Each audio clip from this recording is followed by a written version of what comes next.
রহমানির রহিম। আজকে পবিত্র রমজান মাসে মধ্য রমজানের কাছাকাছি আজকে পবিত্র জুমার দিন।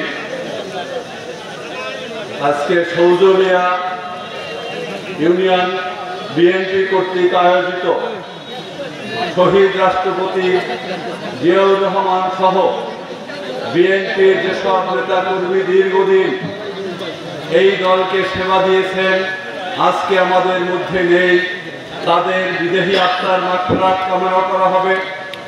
আজকে দেশ মাতা, গণতন্ত্রের মাতা আমাদের দেশনেত্রী বেগম খালেদা জিয়া, যিনি ফ্যাসিস্ট হাসিনার জাতাকলে পড়ে স্লো পয়জনের কারণে বিভিন্ন রোগে রোগাক্রান্ত হয়ে লন্ডনে চিকিৎসাধীন আছেন। তার জন্য দোয়া করা হবে। আমাদের ভারপ্রাপ্ত চেয়ারম্যান, যার উপরে 2007 সালে এই ফ্যাসিস্ট হাসিনার দোসর ষড়যন্ত্রকারী তখনকার ফখরুদ্দিন মঈনুদ্দিনের সরকার, তার উপর যে নির্যাতন করা হয়েছিল, মৃত্যুর মুখে তাকে ফেলে দেওয়া হয়েছিল, সেখান থেকে আল্লাহর অশেষ রহমতে তিনি আজ বেঁচে আমাদের মধ্যে আছেন এবং বাংলাদেশের সর্ববৃহৎ গণতান্ত্রিক দল বাংলাদেশ জাতীয়তাবাদী দলের নেতৃত্ব দিচ্ছেন। তার জন্য দোয়া করা হবে। দীর্ঘ 45 বছর যারা এই কাঠালিয়ায় বিএনপির বিভিন্ন জায়গায় নেতৃত্ব দিয়েছেন, আজকে আমাদের মধ্যে নেই, তাদের জন্য। প্রিয় বন্ধুরা, এখানে অনেক বিএনপির নেতা কর্মী এবং আলেম ওলামারা রয়েছেন। বাংলাদেশ জাতীয়তাবাদী দল শহীদ রাষ্ট্রপতি জিয়াউর রহমানের হাতে গড়া দল। আপনারা জানেন 1975 সালে শেখ মুজিব তার এইরকমই একটি ফ্যাসিস্ট শাসনের মধ্য দিয়ে বাংলাদেশকে একদলীয় শাসন ব্যবস্থায় নিয়ে গিয়েছিল, যেখানে বাংলাদেশ স্বাধীন হয়েছিল গণতন্ত্রের জন্য। আমাদের মধ্যে ছিল না সেই গণতন্ত্র। আমরা স্বৈরতন্ত্রের জাতাকলে নিপতিত হয়েছিলাম। আমরা 1974 সালে ভয়াবহ দুর্ভিক্ষের মধ্য দিয়ে যাচ্ছিলাম। তার মধ্যেই দেশের সামরিক কর্মকর্তাদের মধ্য দিয়ে দেশপ্রেমিক সেনাবাহিনীর একটি গ্রুপ শেখ মুজিবকে ক্ষমতা থেকে উৎখাত করে বাংলাদেশের ক্ষমতার ভার দিয়েছিলেন শহীদ রাষ্ট্রপতি জিয়াউর রহমানের কাছে। শহীদ রাষ্ট্রপতি জিয়াউর রহমান ক্ষমতায় অধিষ্ঠিত হওয়ার পরে যখন তিনি বাংলাদেশ জাতীয়তাবাদী দল গঠন করেছিলেন, তখন তিনি বুঝতে পেরেছিলেন বাংলাদেশের গণতন্ত্র পুনঃপ্রতিষ্ঠা করতে হলে প্রথমেই বহুদলীয় গণতন্ত্র আনতে হবে। তাই শেখ মুজিবের যে আদেশ ছিল সকল রাজনৈতিক দলকে নিষিদ্ধ করে শুধুমাত্র একটি দলকে তিনি বাংলাদেশ শাসন করার জন্য দায়িত্ব নিয়েছিলেন, সেখান থেকে শহীদ রাষ্ট্রপতি জিয়াউর রহমানই প্রথম সকল রাজনৈতিক দলকে বাংলাদেশের রাজনীতি করার সুযোগ দিয়েছিলেন। তার সাথে সাথে তিনি আজকে বাংলাদেশের সর্ববৃহৎ যে রাজনৈতিক দল, যে দলের নেতৃত্ব নিয়ে আমি আপনাদের কাছে আসছি, যে দলের বার্তা নিয়ে আমি আপনাদের কাছে আসছি, সেই দলটি গঠন করেছিলেন। তার মধ্যে তিনি বাংলাদেশের স্বাধীন চেতা মানুষের জন্য, বাংলাদেশের গণতন্ত্র পুনঃপ্রতিষ্ঠার জন্য, সকলের বাংলাদেশ, কল্যাণকর বাংলাদেশ বিনির্মাণের জন্য প্রথমে করেছিলেন বাংলাদেশ জাতীয়তাবাদী শক্তির যে জায়গাটিকে তিনি গুরুত্ব দিয়েছিলেন। বাঙালি জাতীয়তাবাদের পরিবর্তে এই ভূখণ্ডের সকলকেই সমান অধিকার দিয়ে বাংলাদেশি জাতীয়তাবাদের প্রতিষ্ঠা তিনি করেছিলেন। তার সাথে সাথে বাংলাদেশ জাতীয়তাবাদী দলের আদর্শ ছিল ইসলামিক মূল্যবোধ সহ সমস্ত ধর্মীয় মূল্যবোধের প্রতি গুরুত্ব দিয়েছিলেন। শহীদ রাষ্ট্রপতি একজন মুসলমান হিসেবে বাংলাদেশে ইসলাম শিক্ষা যাতে গুরুত্ব দেয় তার জন্য বাংলাদেশে 17,500 মাদ্রাসা তিনি প্রতিষ্ঠিত করেছিলেন। আজকে ইফতারের পূর্বে যদিও আপনাদের বক্তব্য দেওয়ার সময় নয়, তারপরেও দু একটি কথা বলতে হয়। শহীদ রাষ্ট্রপতি জিয়াউর রহমান বাংলাদেশের রাজনৈতিক দলে অঙ্গ সংগঠন করে তার মধ্যে একটি গুরুত্বপূর্ণ সংগঠন করেছিল ওলামা দল, বাংলাদেশ জাতীয়তাবাদী ওলামা দল, যার একজন কেন্দ্রীয় নেতা এবং ঝাড়খণ্ডের নেতা একটু আগেই আপনাদের সামনে বক্তব্য রেখেছেন। এই ওলামা দল প্রতিষ্ঠা করেছিলেন তিনি বাংলাদেশের সত্যিকারের ইসলাম প্রতিষ্ঠার জন্য। এখন বাংলাদেশে আমরা অনেক রকমের ইসলামিক বয়ান শুনি। জিয়াউর রহমান বলেছিলেন আমাদের হযরত মুহাম্মদ সাল্লাল্লাহু আলাইহি ওয়াসাল্লাম আমাদের নবী, আমাদের রাসূল, যে কোরআন এবং সুন্নাহর উপর ভিত্তি করে বাংলাদেশের পৃথিবীর ইসলাম ধর্ম প্রতিষ্ঠা করেছিলেন, সেই কোরআন এবং সুন্নাহর উপরে গুরুত্ব দিয়ে ওলামা দল তৈরি করেছিলেন এবং সত্যিকারের ইসলাম প্রচারের জন্য এই ওলামা দল আমাদের মধ্যে কাজ করে যাচ্ছে। আপনারা বিভ্রান্ত হবেন না।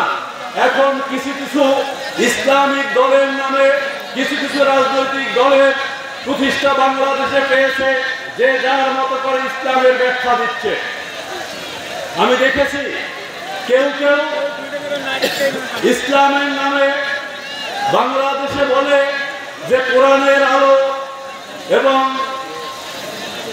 বাংলাদেশে প্রত্যেক ঘরে ঘরে কোরআন শিক্ষার মধ্যে দিয়ে সৎ লোকের শাসন। আমরা কোনোভাবেই কোরআন শিক্ষার বাইরে নয়। আমরা তাদের কাছে বলি আপনাদের প্রথম দাবি হওয়া উচিত বাংলাদেশে কোরআন শিক্ষাকে বাধ্যতামূলক করা। কারণ বাংলাদেশে যদি কোরআন শিক্ষা বাধ্যতামূলক না হয়, কোরআনকে সংবিধান দিয়ে বাংলাদেশ চালানো যাবে না। প্রথম তো জানতে হবে আরবি ভাষা আমাদের শিখতে হবে, তারপরেই আমরা কোরআন শিখতে পারবো, তারপরেই বুঝবো যে কোরআন কি ধরনের সংবিধান আমাদের জন্য দিয়েছে। ঠিক একইভাবে আমরা দেখি তারা সৎ লোকের কথা বলে। সৎ লোক তো অনেক বিধর্মীদের মধ্যেও রয়েছে। আমরা ইমানদার লোকের শাসন চাই। বাংলাদেশ আগামী দিনে ইমানদার লোকের শাসন হবে।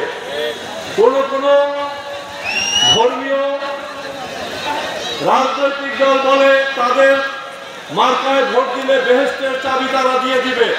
আসলে কি কোন রাজনৈতিক দলের সঙ্গে বেহেশতের কোন সম্পর্ক আছে? যারা এই কাজগুলো করতে চায় তারা আমাদের ধোঁকা দিতে চায়।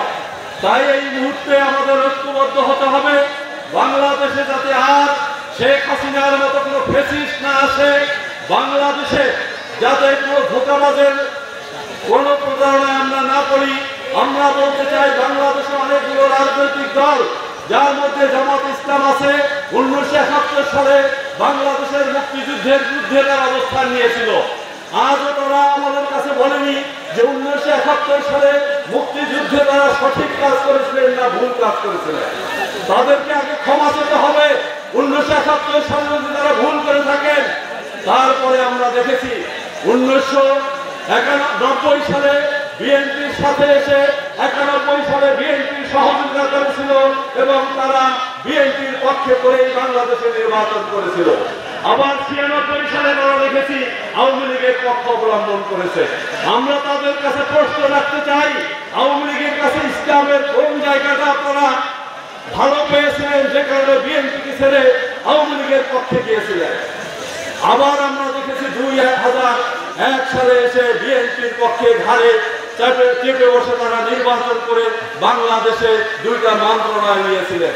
এই দলটি শুধু সুবিধা নিতে জানে, কখন কোন দলের সঙ্গে থাকলে তারা সুবিধা পাবে তার জন্য তাদের রাজনীতি করে। সুতরাং তাদেরকে সেই সুযোগ দেওয়া হবে না। আর একদিকে আপনারা জানেন আরেকটি দল আছে, গত 57 বছর বাংলাদেশের শেখ হাসিনার সকল নির্বাচনে অংশগ্রহণ করে তার বৈধতা দিয়েছিল। আজকে তারা আবার ইসলামের দোহাই দিচ্ছে। তাদেরকেও বলতে চাই, গত 17 বছর দেশের মানুষের উপরে যে ফ্যাসিস্ট যে নির্যাতন করেছিল, তোমরা তার সহযোগী, আগে দেশের মানুষের কাছে ক্ষমা চাইতে হবে। পরিশেষে আপনাদেরকে বলতে চাই, তারেক রহমানের অত্যন্ত স্পষ্ট বার্তা, বাংলাদেশের রাজনীতি শহীদ রাষ্ট্রপতি জিয়াউর রহমান যে রাজনীতি প্রতিষ্ঠা করেছিল তা এদেশের গণমানুষের জন্য। তারেক রহমান আমাদেরকে বারবার বলছেন মানুষ যাতে কষ্ট না পায় তার জন্য আপনারা মানুষের পাশে যাবেন। আজকে যে ইফতার পার্টি, এই ইফতার পার্টিতে উনি আমাদেরকে বলেছে আপনারা খোলা আকাশের নিচে মানুষকে নিয়ে বসবেন এবং আমাদের বার্তা তাদের কাছে পৌঁছে দিবেন যে আমরা তাদের পাশে আছি। তাই আমি একটি বার্তাই শুধু আপনাদের কাছে দিতে চাই, আজকে কোনো বক্তব্য দেব না। আজকে আপনারা শহীদ রাষ্ট্রপতি জিয়ার জন্য দোয়া করবেন, তার আত্মার মাগফিরাত করবেন, কামনা করবেন, খালেদা জিয়ার জন্য দোয়া করবেন, তারেক রহমানের জন্য দোয়া করবেন, তিনি যেন বাংলাদেশে এসে আমাদের বাংলাদেশের এই জাতীয়তাবাদী দলের নেতৃত্ব নিয়ে এদেশের মানুষের খেদমত করতে পারে যেমনটি করেছিলেন তার বাবা। আমরা নিশ্চয়ই ভুলে যাইনি শহীদ রাষ্ট্রপতি জিয়াউর রহমান অত্যন্ত ধর্মীয় মূল্যবোধে বিশ্বাস করেন এবং তিনি যে ইসলামিক আদর্শে উদ্বুদ্ধ ছিলেন এবং ইসলামকে গুরুত্ব দিতেন তা তার মৃত্যুর পরে প্রমাণ হয়েছে। শহীদ রাষ্ট্রপতি জিয়াউর রহমানের মৃত্যুর পরে যে জানাজা হয়েছিল বাংলাদেশের ইতিহাসে এত বড় জানাজা আর হয়নি। তাই বলবো আপনাদের ইফতারি খুব কাছাকাছি চলে আসছে, আমাদের মাওলানা সাহেব দোয়া করবেন। আমরা রাজনৈতিক বক্তব্য ঈদের পরে আপনাদের কাছে এসে দেব। আজকে শুধু আপনাদের সকলের দোয়া প্রার্থী আমি, আমার দল সহ এই দলের জন্য তারা ত্যাগ করে গেছে, তাদের সকলের প্রতি আপনারা দোয়া করবেন এই প্রত্যাশা রেখে আপনাদের সকলের সুস্বাস্থ্য কামনা করি এবং এই রমজান মাসে যাতে আপনারা বাকি রমজানের পবিত্রতা রক্ষা করে, ইসলাম ধর্মের সমস্ত পবিত্রতা রক্ষা করে রোজা পালন করতে পারেন, তার জন্য মহান আল্লাহ রাব্বুল আলামিনের কাছে দোয়া প্রার্থী। সকলকে ভালো থাকবেন। আসসালামু আলাইকুম ওয়া রাহমাতুল্লাহি ওয়া বারাকাতুহু।